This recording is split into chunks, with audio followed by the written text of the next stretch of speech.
लाशों का रेप रात के करीब 12 बजे होंगे। उस रात ठंड भी अपने चरम सीमा पर थी। स्ट्रीट लाइट की रोशनी में कुहासे को नंगी आंखों से देखा जा सकता था। रात में बस कुत्तों के भौंकने की आवाजें ही गूंज रही थी, जो उस रात के सन्नाटे को चीरती हुई और भी ज्यादा मनहूस लग रही थी। वो डरावनी रात किसी आम इंसान की तो दिल की धड़कन को बंद करने का आसान रास्ता था।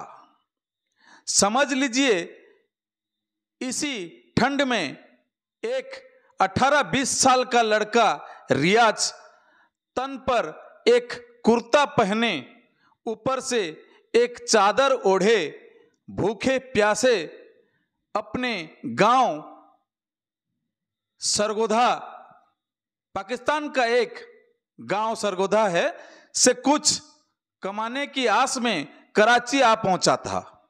उस रात कहीं कुछ ठिकाना न मिलने के कारण वही खाली पड़ी जगह पर पेड़ की ओट लेके सो गया। सुबह उसकी हालत बहुत खराब हो गई थी। ठंड और भूख ने उसे बेतहाशा कर दिया था। तभी वहां एक आदमी आया। उसके हाथों में एक चाय की गिलास थी। उसने आकर रियाज से कहा, उठिए जनाब, आप ठीक तो हैं? रियाज ने कांपते आवाज में बोला, हां भाईजान, अब तक तो सब खैरियत है। अल्लाह ने चाहा तो आगे भी खैरियत होगा। उस आदमी ने रियाज की तरफ चाय की गिलास को बढ़ाते हुए बोला, फिक्र न करो मियां, अल्लाह सब ठीक ही करेगा। ये चाय पियो और बताओ कि तुम कौन हो और यहां क्या कर रहे हो। यहां पहले कभी तुमको नहीं देखा। यह सब सुनकर रियाज ने चाय की चुस्की लेते हुए पूछा, आप कौन हो? उस आदमी ने कहा, मेरा नाम वजीरा है, मैं यहीं पास के कब्रिस्तान में काम करता हूं। आपको यूं सर्दी में ठिठुरते हुए देखा तो चला आया। रियाज की आवाज अब ठीक हो चली थी। चाय की गर्माहट ने रियाज के ठंडे होते खून में नई गर्मी पैदा कर दी थी। रियाज ने अपने हाथों को ऊपर करते हुए कहा, रहमत हुई उस खुदा की जो आपको मेरे पास भेज दिया। वजीरा भाईजान, मैं रियाज हूं, सरगोधा का रहने वाला हूं। घर की हालत अच्छी न होने के कारण मैं काम की तलाश में कराची आ गया। कल से भूखा हूं।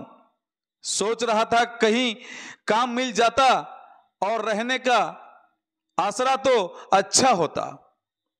वजीरा ने कहा, अरे तो समझिए भाईजान, आपका काम हो गया। मैं आपको भी यही कब्रिस्तान में काम पर लगवा देता हूं और आप यही रह भी सकते हैं। रियाज राजी हो गया। वजीरा ने बात करके रियाज को कब्रों पर पानी देने के काम पर लगा दिया। अब दोनों एक साथ रहने लगे और अपना काम करने लगे। कुछ दिन बड़े अच्छे से बीत गए, पर एक दिन रियाज ने वजीरा को कब्र से निकलते हुए देखा। यह कब्र बिल्कुल नई थी। आज ही शाम एक 30 साल की औरत की मौत के बाद बनाई गई कब्र थी। रियाज ने उत्सुकता से वजीरा से पूछा तो वजीरा ने उसे सब बता दिया। सारी बातें सुनकर रियाज को बहुत आश्चर्य हुआ, साथ ही बहुत ही खुशी भी हुई। मानो कोई खजाना मिल गया हो। वजीरा ने रियाज को बताया कि जब इस कब्रिस्तान में किसी लड़की या औरत की लाश आती है तो वो कोशिश करता है कि लाश को दफनाने में शाम कर दें और फिर रात होने तक उस लाश के सगे संबंधी सब चले जाते हैं। तो वजीरा रात को कब्र को खोदकर लाश के पैरों के साइड से पत्थरों की सिलियां को खिसकाकर अंदर जाता है और उस लाश के साथ शारीरिक संबंध बनाता है। यह बात सुनकर रियाज के अंदर बहुत सी विचार उमड़ने लगे।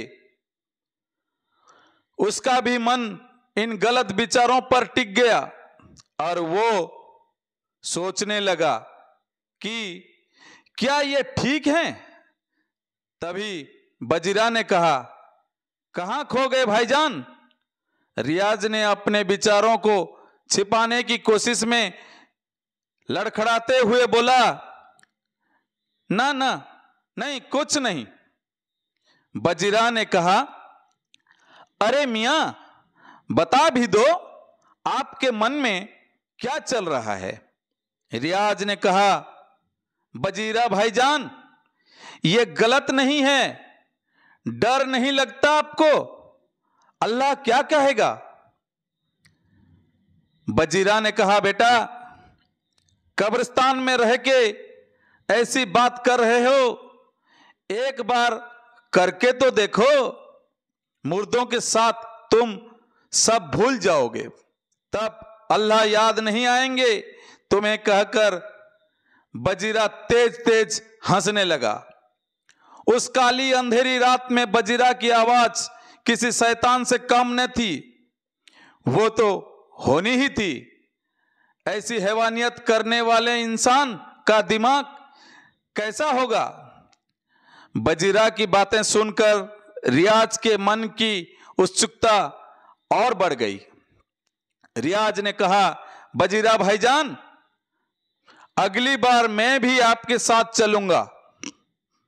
वजीरा ने रियाज के कंधे को थपथपाते हुए बोला, ये हुई ना बात, देखना बेटे, तुम्हें हुरों की याद न दिला दी तो कहना। बस क्या था, रियाज के मन दिमाग सब जगह वही ख्याल उमड़ने लगे। अब वो दिन रात उस पल के इंतजार में रहता, उसे डर भी लगता उस पल से, और उस पल का इंतजार भी बेसब्री से करता। उस कड़ाके की ठंड में शायद रियाज को ऐसा महसूस होता कि साथ के साथ भी सुख की अनुभूति हो सकती है। कुछ ही दिनों बाद दोनों की बेसब्री खत्म हुई। करीब इस बात के महज ही 5 दिन बीते थे कि दोपहर के 2 बजे एक लाश आई। वो लाश करीब करीब 40 वर्षीय महिला की रही होगी, जिसकी मौत हार्ट अटैक में पिछली रात हुई थी। उस लाश को दफनाते दफनाते करीब 5 बज गए। सब रिश्तेदार भी रो धो कर अंधेरा होने तक घर की तरफ चल दिए। करीब 7 बजे होंगे। वजीरा के तो लॉटरी निकल गई थी, पर रियाज अब भी उंधेड़ बुन में फंसा था, क्या सही है और क्या गलत। साथ ही साथ डर था मन में, वो किसी लाश के साथ रेप कैसे कर सकता है। वजीरा ने रियाज से कहा, अरे रियाज, अब तो बच्चा नहीं है कि तू हर बात से डरेगा, एक बार चल के तो देख, हूं याद ना आ जाए तो कहना। वजीरा के समझाने पर वो राजी हो गया। दोनों रात होने के इंतजार में जगे रहे। करीब 12 बजे होंगे। रियाज को नींद की झपकियों ने घेर लिया, पर वजीरा ने उसके जगा के उसे चाय का कप हाथ में थमाते हुए बोला, तैयार हो जाओ जनाब, वक्त आ गया है। नींद में ही रियाज ने बोला, अरे भाईजान, ये जरूरी है क्या? वजीरा ने गुस्सा के बोला, नहीं, आप आराम करो, मैं जा रहा हूं। वजीरा ये बोलते हुए चल पड़ा। तभी रियाज ने पीछे से आवाज लगाई, रुको भाईजान, आता हूं। यह कहकर रियाज अपनी चाय जल्दी जल्दी पीने लगा और दूसरी तरफ वजीरा अपनी लालची मुस्कान से रियाज को देख मुस्कुरा रहा था। उस ठंडी रात में दोनों अपने शिकार की ओर चल पड़े। हाथ में एक लाठी और दूसरे हाथ में एक टॉर्च लिए वजीरा आगे आगे चल रहा था।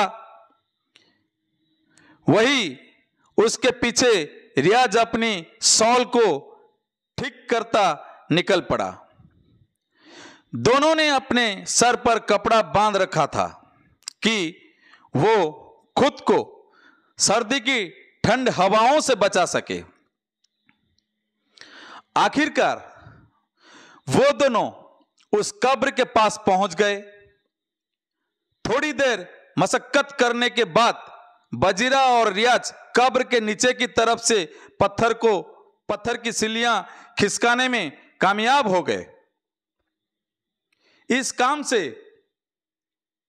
दोनों को सर्दी का एहसास कम हो रहा था, पर अब भी रियाज कुछ समझ नहीं पा रहा था कि वो क्या करे। वजीरा टॉर्च लेकर कब्र के अंदर चला जाता है और रियाज को यह बोलकर जाता है कि ध्यान रखें, कुछ प्रॉब्लम होने पर तुरंत बताएं। रियाज वही कब्र के बाहर वजीरा का इंतजार करता रहता है और कब्र के अंदर से हल्की हल्की वजीरा की आवाजें आती हैं जो रियाज को वजीरा की मदहोशी को बयां करती है। यह आवाज सुनकर रियाज भी पूरी तरह से तैयार हो जाता है। करीब 20 मिनट रियाज के इंतजार करने के बाद वजीरा उस कब्र से बाहर आता है और अपने कपड़ों पर लगी मिट्टी को झाड़ते हुए कहता है, मजा आ गया। रियाज भाईजान, आप भी जाओ और मजे ले लो। रियाज भी जाने को उत्सुक था। इस बार लाठी लिए वजीरा कब्र के बाहर खड़ा था और रियाज कब्र में टॉर्च लेकर घुस चुका था। रियाज ये सब पहली बार कर रहा था। वो उस लाश के साथ इस कदर खो गया कि वो थोड़ी देर के लिए यह भी भूल गया कि वो कोई जिंदा लड़की नहीं, वो एक लाश है। अपनी हवस को पूरा कर रियाज भी करीब करीब 30 मिनट में बाहर आ गया। बाहर आते ही वह भी अपने कपड़ों पर लगी मिट्टी को झाड़ ही रहा था कि वजीरा ने कहा, क्या भाईजान, कैसी लगी? रियाज ने शर्माते हुए कहा, सही कहा था भाईजान, आपने, मुझे तो जन्नत के दीदार हो गए। आपकी बदौलत फिर क्या था। दोनों ने एक दूसरे के कंधों पर हाथ रखा और हंसते हुए अपने घर की तरफ चल पड़े। अब क्या था, उनके मुंह तो अब खून लग चुका था। बस अब दोनों किसी भी लड़की या औरत की लाश का इंतजार करते और उसे शाम तक दफनाने की कोशिश करते और रात होने पर फिर से वो अपनी हैवानियत को अंजाम देते। इसी तरह दिन बीतते रहे और करीब 4 साल बाद वजीरा की रहस्यमय तरीके से मौत हो गई। किसी को पता भी नहीं चला कि आखिर बजीरा को हुआ क्या था। दिन बीतते रहे, अब रियाज अकेला हो गया था और इसीलिए वो ये सब करना बंद कर दिया था। पर 6 महीने बाद अचानक एक 20 साल की एक लड़की की लाश आई। लड़की की लाश बहुत खूबसूरत थी, जिसे देखकर रियाज के अंदर का शैतान फिर से जाग उठा था। रियाज ने सब प्लान कर लिया कि आज रात फिर उसी काम को अंजाम देगा जो पहले वो बजीरा के साथ किया करता था। लाश को शाम होने तक कब्र में दबाकर सारे लोग अपने अपने घर चल दिए। फिर क्या था, रियाज रात होने का इंतजार करने लगा। रात के करीब 1 बजे होंगे।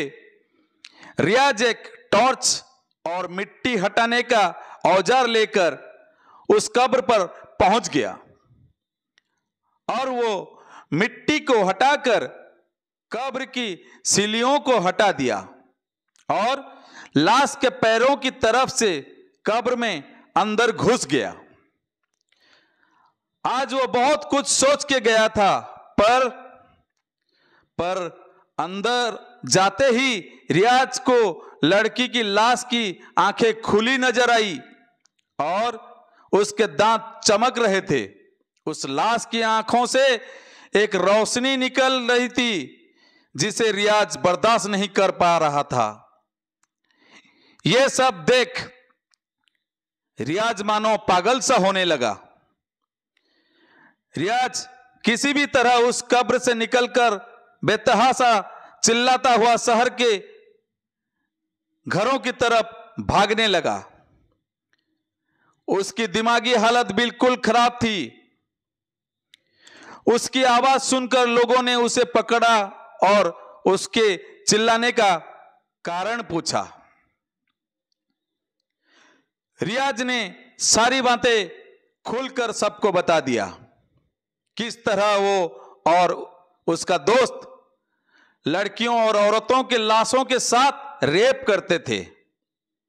अब तक 300 से ज्यादा रेप कर चुके थे और आज भी रियाज एक लड़की की लाश के साथ वही हैवानियत करने गया था। पर उसके चमकते हुए दांत और आंखों से निकलती हुई रोशनी को देखकर वो डर गया और बेतहासा पागलों की तरह भागने लगा। रियाज की हैवानियत की बातें सुनकर वहां के लोग उसे मारने को चढ़ बैठे।